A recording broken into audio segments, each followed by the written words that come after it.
Nathon ni plannu eglwys ffynnon 3 blynedd nôl nawr yng nghanol cymuned Llandysul.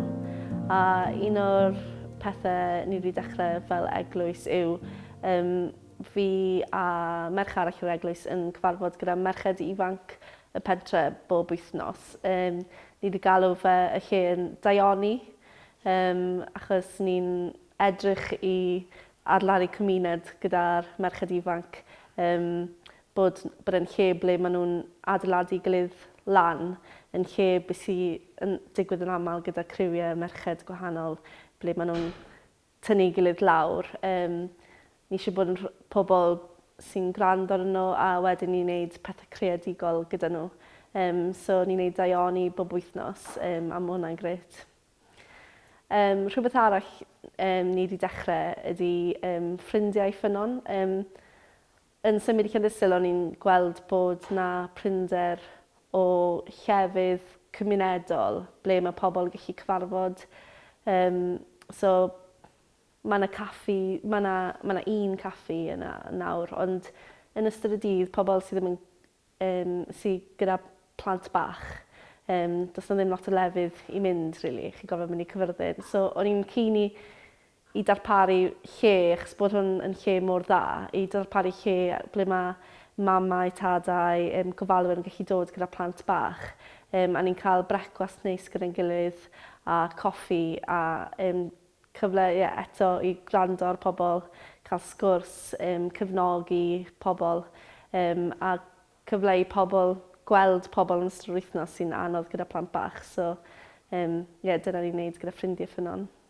So mae gŵr fi, Steff, a Rhys sy'n gweithio ni, mae ar y rhaglen gynhadol yn cynnal grŵp boes bob wythnos. Mae boes ifanc notoriously'n wael am siarad a agor lan. So be maen nhw'n gwneud rhan fwyaf amser yw cael rhyw fath o bwyd a chwarae ffwtbol, wneud rhyw fath o weithgareddau a trio siarad tra maen nhw'n wneud rhyw weithgaredd.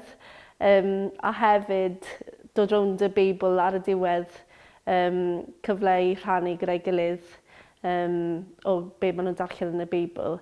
A maen nhw wedi rhoi cwpl o cyfleoedd hefyd i'r boes i arwain, arwain yn ffynnon a arwain y grŵp hefyd a bod nhw'n rhannu be maen nhw wedi clywed gan Dduw.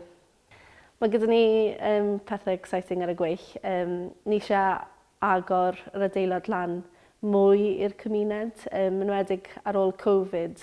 A ni'n gweld y prinder cyfleoedd na mae pobl wedi cael eu cyfarfod lan. So syniad ni ydy yn yr wythnosau nesaf ni eisiau agor lan am coffi a chlonc. So cwpl o dyddiau yr wythnos ble bydd pobl yn gallu dod yma sydd ddim yn gweithio yn ystod dydd, neu falle jyst ddim yn gweithio diwrnod yna, neu sydd yn rhieni plant bach, neu sydd o gwmpas yn pa bynnag rheswm, yn gallu dod pobl sy'n awyddus am cymuned, awyddus am sgwrs a coffi a cacau neis.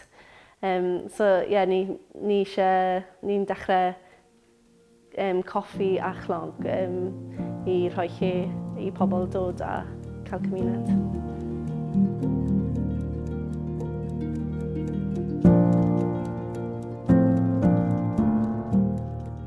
Wel, ni'n gweld yn rili bwysig bod y gweithgaredd ni'n wneud yng nghanol y gymuned yn gwasanaethu pobl yr ardal, pobl Llandysul yr ardal. A hefyd bod ni'n gallu rhannu gyda nhw am fel mae Duw yn gweld nhw. Dyna beth dwi'n meddwl sy'n bwysig fel dwi'n meddwl lot o pobl yn meddwl falle bod pobl ddim eisiau clywed am Dduw heddiw. Ond ni wedi gweld hollol gwrthwyneb bod pobl yn eisiau clywed beth mae Duw yn meddwl ohono nhw. Ydy Duw yn siomedig gyda nhw? Ydy Duw yn... Be mae Duw yn teimlo amdano nhw? A beth ni wir yn deheu gweld yw pobl yn dod i nabod Duw, dod i gyffyrddiad gyda Duw. Bod yr ysbryd glân yn gweithio yn bwerus yn y pentre yma. yn trawsffurfio bywydau, yn trawsffurfio'r gymuned yma. Achos mae pobl yn chwilio am atebion a mae Iesu'n galw ni i rhannu amdano fe, rhannu ei gariadau a dyna beth ni deheu amdano yn ffynnon.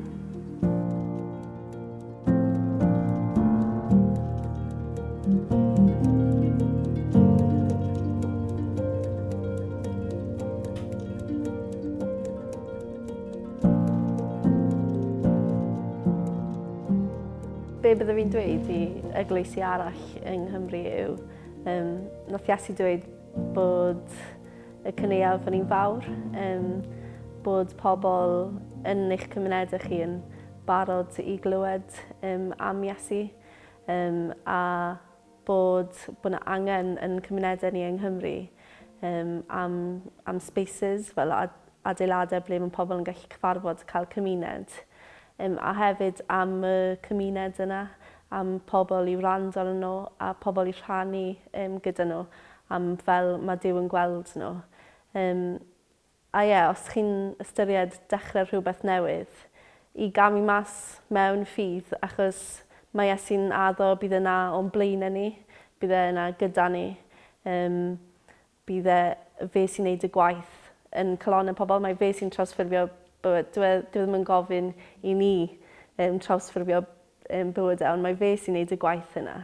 A ni jyst camu mas mewn ffydd trwy dechrau pethau, bydd pobl eisiau bod yn rhan ohono fe, yn gwybod bod nhw'n dod, bod yna rhywun yna i siarad gyda, bod nhw'n gallu exploro pwy ydi Iesu, a ble mae ffydd nhw arni.